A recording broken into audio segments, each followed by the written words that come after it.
跟我确认过说，只要我方能解决他方认为不安全是个问题的话，他方就同意新建。那这四个问题，其实我方刚一一都有提出回应了，包括地震，如果今天它不合法的话，我方认为其实不会再续建。那复杂界面的问题，他方是说奇异公司又有提出其他的异议什么的，他方其实并没有论证，也没有举证，最后我方认为还是奇异公司跟台电他们统一的这个界面，这个界面其实并不构成核四运转的问题。那零件泡水跟保护，其实他方说零件泡水跟保护，如果全部都换掉的话，可能会造成很多钱的损失。可是今天台电之所以会让核四想要继续新建，原因当然就是因为，即使我们今天把这些零件泡水零件都换掉，我们只要能够运转这个核市场，它想必就是有收益的。我们这些收益其实是可以盖过我们损失的那些零件的。而且为了零件，我们花这些钱去买我们的安全，我方认为并不没有什么不好。然后，所以说综合这几点，我方认为其实他们所说的不安全要素全部都是没有这回事。那今天他们说了，其实他们并没有想要舍弃这个核四啊，他们想要继续，他们也有想要继续，他们只是想要先修。可我方认为，你今天要修核四，也等于是在续建核四啊。他方认为说，今天我们在修核四，就等于是挺建核四，我方认为完全不是这么一回事吧？就是我方认为今天他们核四已经开始试运转，也就是说核四其实已经开始准备可以上工了。他们今天并不需要再去增设一个厂，增设一个反应炉，并不需要。他们需要的是把现在现有东西换掉。也就是说，今天我们讨论核四是否应续建，就是讨论核四是不是应该要把他们的缺点都改掉，然后就是实际的运转这样子而已。所以说，对。然后他们又说了，他们今天想要用火力发电厂、大厂火力发电厂来 cover 这个缺点的问题。可是我刚已经在这边认证说，火力发电厂其实是污染非常大的。我刚才3遍的时候，其实已经有讲，如果核四1年可产电约200亿度电来看，换算燃煤等于要增加200亿公斤的二氧化碳。可是刚刚他们二辩质询的时候还问我们说，到底会增加多少二氧化碳？到底会发生什么事情呢？其实我刚已经有讲了，就是200亿公斤二氧化碳，而且台湾的台中火力发电厂已经是全世界排碳量最高的发电厂，然后台湾也是全球国家排名13的碳排放量的国家。这数据告诉我们说，其实现在发展火力发电已经不可行了。火力发电是个高污染而且高耗能的发电方式，我们现在应该用核能来取代它。更何况核四我们已经要建好了，我们也只剩下把他们的缺失纠正，然后我们就可以让它上工了。我认为这是应该要续建的。再来最后一点，他方到最后只说剩下，他们认为因为民众觉得核四不安全，民众有不安全感，所以说我们不应该要续建，就因为大家都不认识核四，所以说他们觉得不安全，然后就不应该续建。我认为这完全是没有道理的一件事。今天他们不懂，那你就应该要告诉他们，你就应该要多做宣传，让他们知道核四的好处，不是说。谢谢大家。台长同学，谢谢。那现在请正方上台解释。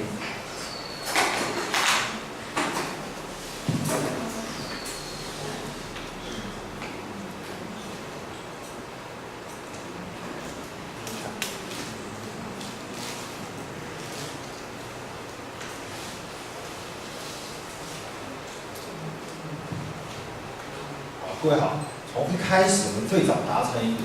个共识是，今天如果核四能够安全的营运，那它就我们再来讨论它后面这个能不能它达到的经济效益可以弥补后面的，就是现在停建现在续建要再多花这些钱，那是我们最早的共识。我们这是一个大前提，本方认为核四是能够安全营运的，而我方认为核四是没有办法安全营运。那我方提出了几点，那苦于今天只有3分半钟的时间，我们一直没办法拿一个很结论的攻防。说最简单一个例子就是，对方没有告诉我说这个核四，我们说核四下面有一个断层，但没有告诉我说没有啦。台电说最近的断层只有在40公里外，那两个问题，第一个问题是台电在3月17号在这份资料出来之后说只有在40公里外，不代表就真的没有这个断层，这并不是一个直接的资料，搞不好台电没有接到这个资料，或者是台电蓄意之类的。那第二点是说，像我方提出的资料，依法规规定要在80公里之内才不能有断层才会出现。那其实这个法规，好，老师我找不到。那对，反正就是老师我找不到这个法规。那我越过不看的话，也许这东西是可以解决。那再往后说，奇异公司的统整问题，我们提出的说奇异公司它用分报方式不同于以往，大家都不是这样盖核电厂，它是用这样盖核电厂，就是说我先把设计图弄了一个公司，然后各个基础点不同人去做。那林宗尧说他会造成4万个节点，然后呢，他可能讯号不太一样，要统整困难。这样对方有告诉我说没有，统整是奇异公司在做统整。那我们问他说这个奇异公司统整是什么法的时候，当然他的意思就告诉我说没有，因为他这总设计图他设计嘛，所以他是有办法统整。但这个并不代表现在在营运当中会真的会能完全的把那个讯号源完全 cover 过去，因为至少在后来我们有实际上出现，就是因为讯号源不行然后停机的问题。那对方没有，前面是所谓我方提出关于核四是几乎不可能改变的问题，而对方没有对于这些东西他有他的说法。那后面是我方提出有很多的新闻，很多的事件是核四目前现就在发生，就是问题出来给你看，而对方没有告诉我回应说可以改，可以换啊。那再下一步我们才告诉他说，如果今天你在对他方面有严重的这个核四是一个。反正我也不知道盖到何年，反正就是我一直检讨嘛，我检讨，然后有东西再换，反正我现在就盖。那不如我们其实应该是停建下来，慢慢这样再来盖。那对方没有对于这个停建的诠释跟我们不一样，对方没有认为说，今天你只要大方向来说，还是想要建核四的话，就叫做续建。但是我方没有大方向来说要建核四啊，我方只是说今天你需要停下来检讨，我没有说大方向来说还是要让你上街开车。我今天只是说。不好意思，至少在今天你不能开车哦。我来看看你到底具不具备开车的资格。如果真的有，我才给你开车。这个不是说我大方向还是要想让你开车，没有这么一回事。我们还是要停下来好好检讨这个核四到底值不值得继续盖下去。因为有一些东西是我们现在在表面上根本看不到，那是一个深层的问题嘛。这就我们前部来说，谢谢台湾同学。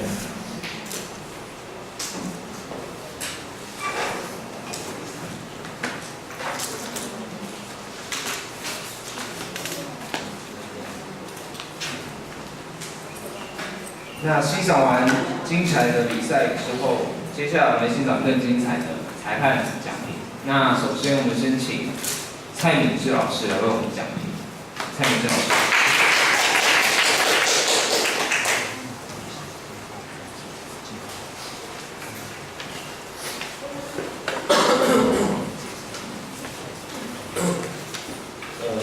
首先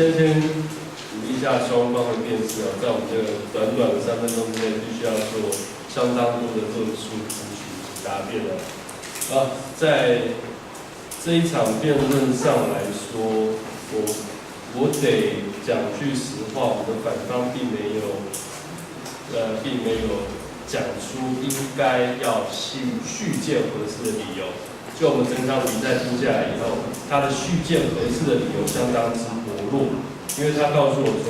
核四运转后，他是要来承担核1、2、3除以的空缺。那这个空缺呢，如果我们有去补这个空缺呢，那就会像7月29或921地震停电一样，去损失我们的那个产业的产值，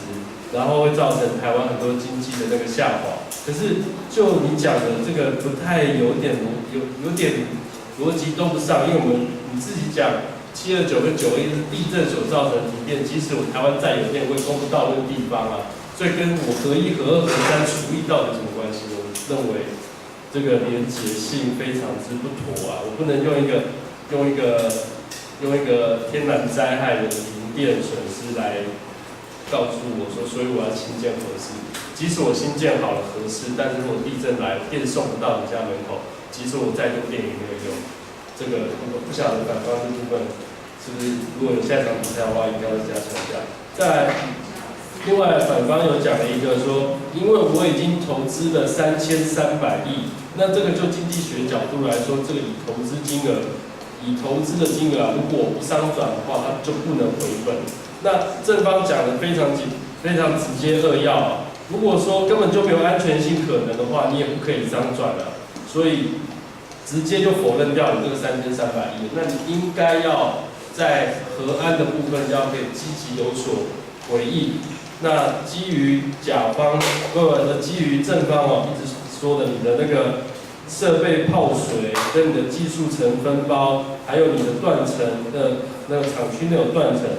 甚至到后来的保护你们的回复都相当的薄弱。尤其你说后来我们的保护是用展延的，或者有些有展延，有些没展延。那我一听到，我以为你好像认真的要拿起刀剑挥舞一般，想不到你拿了一把是那个卫生筷，就是突然让我有这种感觉，哎呀，你怎么会这回应的相当不好。再来是有关于我们现在台湾的所有核能发电厂，包括核1、核2、核3，它的主管机关叫做原子能委员会，我们简称叫原能会。那这个名词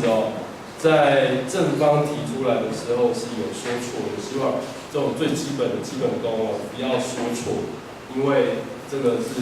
很重要的一环。为什么说它重要？今天一个核能电厂能不能运转，就是看原子能委员会它愿不愿意发给你商转执照，它才可以运转。那发给你商转执照的话呢，它就必须要你的所有的厂区内的核安问题是都被改善、都被解决的，它就可以去请照。电厂就可以去请照，请照之后它就可以评估。所以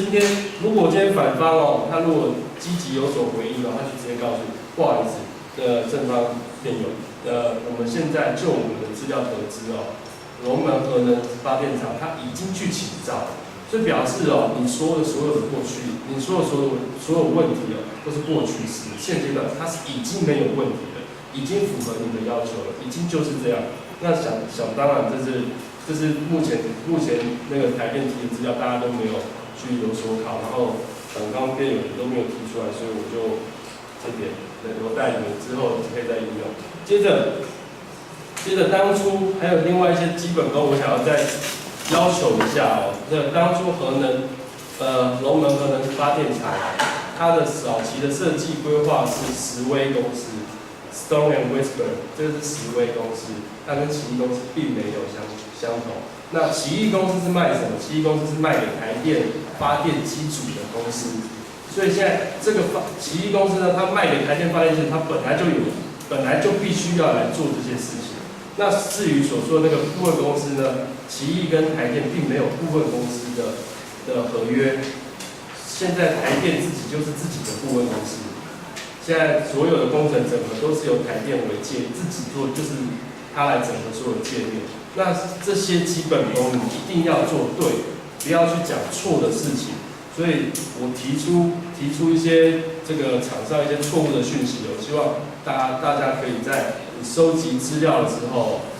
一定要去查证，确认你讲出来的是不是对的。如果有一点点迟疑，或有一点点可能比对出入的时候，就建议你不要再去引用了。因为如果说你的对方辩友也有把它揪出来的话，这就是不攻自破的一个东西了。就好像你拿了一个那个刀枪不入的盾以为是美国队长的盾，结果其实就是一个塑胶盘而已。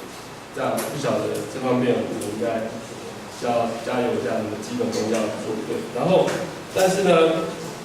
我直接告诉你们，直接告诉双方，我今天的论点分析我是给予正方，因为反方的架构上完全没有任何的经济效益可言，因为他没有告诉我说，我今天核四运转以后我可以带来什么。他今天告诉我，他核四商转以后有收获、有收益，这些收益呢可以去付我改善问题的钱。这在我听来就是一个不可思议的理论。原来我今天赚钱是为了去偿我以前的债，对不对？所以我觉得这个效益非常之薄弱，而不可能当做我们去台电公司盖核能电厂的一个依据。那正方呢，他一直去打的这个核安问题呢，在我们这个场内的那个整场的交锋下来，我认为是有成功的，因为我我们反方真的完全没有办法去回击。即使你们没有任何的论点出来告诉我不见有什么好处或见的坏处，但是我就不续见核能的好处，我都没有听到这一块。但是基于你们的攻击是非常有效，我就把论点分数看给我们正方的辩友。那我的讲评到此啊，如果有什么意见都可以自己再找我，谢谢。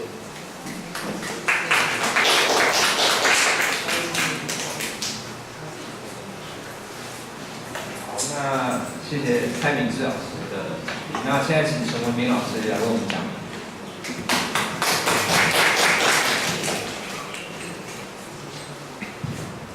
在场各位方面大家好。我先讲一下我对于这场比赛一些技术上的建议，然后再讲论点，因为我觉得论可能会比较，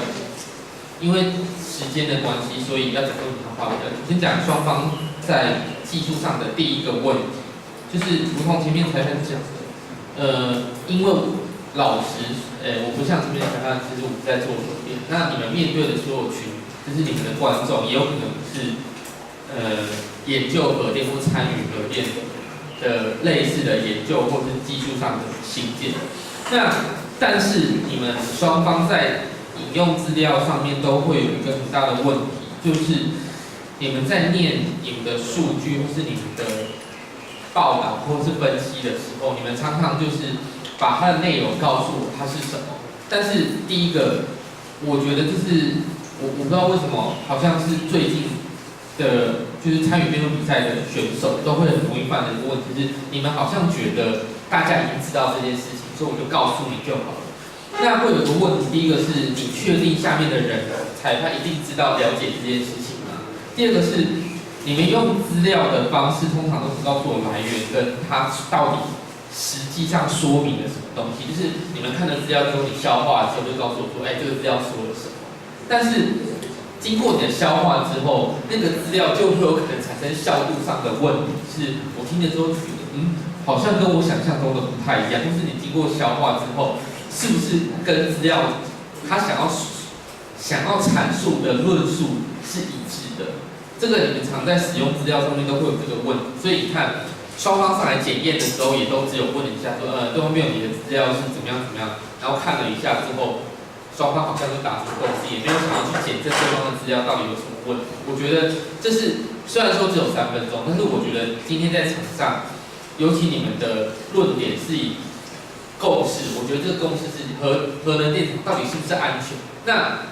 这个在辩论，在你们今天的整场比赛的交锋过程里面，资料的效度就会变得很重要。尤其我觉得正方。后面自己在检验的时候又说了，反正这个法规啊，80公里我也找不到，那就是一个很大的问题。因为今天你的论点的主轴是我要证明它是不安全的，那对于你不安全的资料，你本身你又不知道它是从哪里来的，那就会变成在整个结构上面，在信度上面我到底不会相信，就是这到底，那你都找不到这个资料，那你跟我说80公里。那其实你可以白来说是300公里，那我也不知道到底是不是真的，你懂我意思吗？所以我觉得这是你们在使用数据上面或者使用资料，双方都必须去像反方也有个问题，比如说你们说卫星遥测可以解决地震的问题，哇，这可能就是一个很先进的科学技术的问题，那就不是说因为一个日本专家说他可以解决这个问题就可以结束的，因为。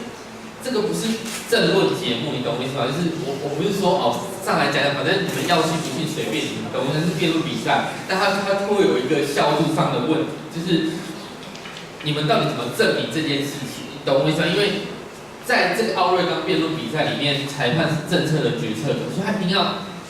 某些程度上面，他要有经过就是实证上面，我可以相信你的资料的效度，才能够进去下面的那个。数据上面的分析嘛，好，那回到论点，我觉得今天这场比赛里面，双方在很前面的阶段，我不知道为什么，因为反方很快的就认同，在咨询反二咨询的时候认同正方的问题是，今天安全是要不要新建核四的关键，你们双方达成共识要讨论这件事情。那我觉得这是对于反方来讲会有一个问题，因为你们今天看起来在策略上面不是完全要讨论安全的问题，因为你们在反应的时候设计就是你们想要讨论电力负载的问题，我们是不是缺电？也就是说，在今天这场比赛里面，安全就是对于正方、对于反方而言，安全可能是程度上面的问题，就是也许就像我今天买车，我可能买了一个很破的车，但是事实上，如果我可以达到目的地就好。也许有正方出的问题，但是就我的在反方的架构里面，也许隐含的那种，就算这么不安全，但是它可以发电，我可以忍受，你懂我意思吗？但是我觉得，如果今天你们已经跟对方在前面达成一个你要解决安不安全这个问题的时候，那就已经在正方的论述里面要讨论这件事情了，那就会在你们后面的辩论的过程里面，就这个你们可以忍受这个程度的这个论点，你就会比较难发展，懂我意思吗？尤其你们今天又设计就是我新建我续建的时候还要上走，这就是你们另外一个问题，因为他有考虑到要不要商转的问题，有可能我建的不是我的合适不需要商转，那对于对方的安全的要求程度又是另外一个问题，所以我觉得就是今天反方在论点上很多东西可以设计，但是你们在前面的问题上面就会被对方限制你们的论点的走向。那就安全这个论点的判断标准，其实我觉得，为什么我今天很难在这场比赛里面下的判决？我举一个你们在场上交锋最常有的例子，就是这跟你们资料运用也有关系，讲地震，就是地震到底会不会影响到核四的安全？正方一开始说，因为我们跟日本一样都是地震很严重会常常发生的国家，然后核四又盖在断层带上面。首先第一个问题，正方举证一个资料说核四距离断层只有1公里，然后反方上来说不是，台电的资料，那这个就出现相冲突。第一个，正方上来举证告诉大家说，检验资料的新旧，说你的那个资料是可能比较旧的，但是正方第一个，你们的资料到底是什么时候的，我也不知道，因为从头到尾你们都只说了他那个绿色联盟、环保联盟嘛提出的资料，时间是不是有比正方台电提出的资料新？不知道，那你们怎么可以证明你们的资料就是你们说的是事实？懂我意思吗？就是你们那个新的断层到底是不是比反方来的更新，或是台电到底有没有解决这个问题？老实讲是不知道。那第二个问题是，好，即使你们说这是不是1公里不重要，你们后面提出一个数据说，按照我不知道是不是原子能委员会的标准，就是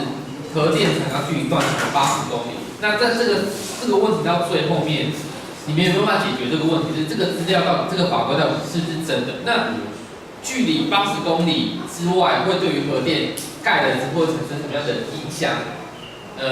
我觉得这是你们在场上没有说的，因为你只说了法规要怎么做，那为什么要制定这个法规？它已经有立法理由跟目的，至少你们要告诉我说，制定做了这个立法理由跟目的之后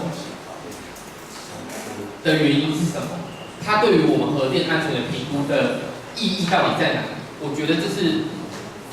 那其他的问题就更不用讲，比如说什么不是微比如说什么电力系统啊，其他的这个部分，我觉得就像今天场上说的攻防一样，因为你们都没有想要继续攻防下去的感觉，就是你们只是想要把你们资料念出来，告诉大家说，我有这份资料，然后事实上证明它可能不安全，它可能或是安全。我觉得这些东西都要经过，如果你要把安全这个论资料检证，一定要让下面的人觉得哪一个资料是有信度的，就是不是只是说出来就算了。当然今天只有3分钟，所以可能会对于你们在场上技巧的表现上面会有一些限缩，但是我觉得有一些很基本的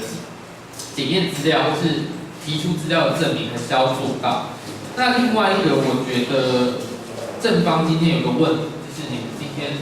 有一个合体性上面的小问题。那反方有质疑，但是我觉得它的方向正确。比如说，你们说，我觉得这是你们在论述上要考虑的，就是你们说我们需要停下来看一看，再考虑。我觉得这个会有合题上面的问题，是因为今天的辩题是不予续件，就是我不要再续件它了。换而言之，在不管以后永久的未来，我都对于这个电子，我都是不要再继续新建，至少在命题上面的设计是这样。那你们说，未来再看看。当然，你们说我们现在停下来，就隐含未来再看看的可能。那如果它安全，那你们是不是就不准？当然了，我觉得这个问题不会是场上比赛的焦点，因为反方其实对于这件事情，他们也只问了1、2句而已。但是我觉得，如果遇到比较技巧比较强，就是比较有观念的队伍，我觉得你们这样的回答是有问题。那另外还有个问题是，我觉得你们在论坛上有一个证明上面的技巧上面的问题，就是你们可以把，比如说你们觉得核能不安全，把公投拿来当做核能不安全的理由，因为它是现象，懂吗？是为什么我们要公投？是因为我们觉得它可能不安全，但是不是因为我们要公投，所以它就不安全，懂我意思吗？你们的意思是说，人民大家都对核电没有信心，所以你看吧，它是不安全。那其实这是一个倒因为果的论证，你懂我意思吗？是我是从大家没有信心这件事情来告诉你说，它可能不安全，但是它并不代表它一定安全，它并不代表它一定不安全，懂我意思吗？你们今天正方要证明它一定不安全，所以你们才要提件嘛，懂我意思吗？所以你们还是要从你们的资料上面，这个只是佐证而已，你们不可以一直说。所以你看吧，大家都没有信心，所以我们要提件，懂我意思吗？这个不是一个你们在论述上面很有效度的论证效果。我觉得你们今天花很多时间在做这件事情上面，还不如你们把你们资料说得清楚一点。那我觉得今天这场比赛的论点分数因为你如果看过裁判他的设计，就是它是可以双方都给分的，所以我给双方的，我就让你们的技巧去决定这场比赛，因为我从你们的论述跟那个结构上面，我实在没有办法判断出我今天论点分数要给谁，因为反方的质疑对正方没有效果，但是你们的论点设计就是让你们自己没有办法证明出这个是值得的。那正方虽然提出了很多不安全的效果，但是我觉得在资料或是你们论述上面，这些都具有没有足够的信度，所以我觉得这场比赛里面，如果双方要继续比赛下去，这些都是你们将来面对辩论比赛很重要的问题。那我讲就到这里，谢谢大家。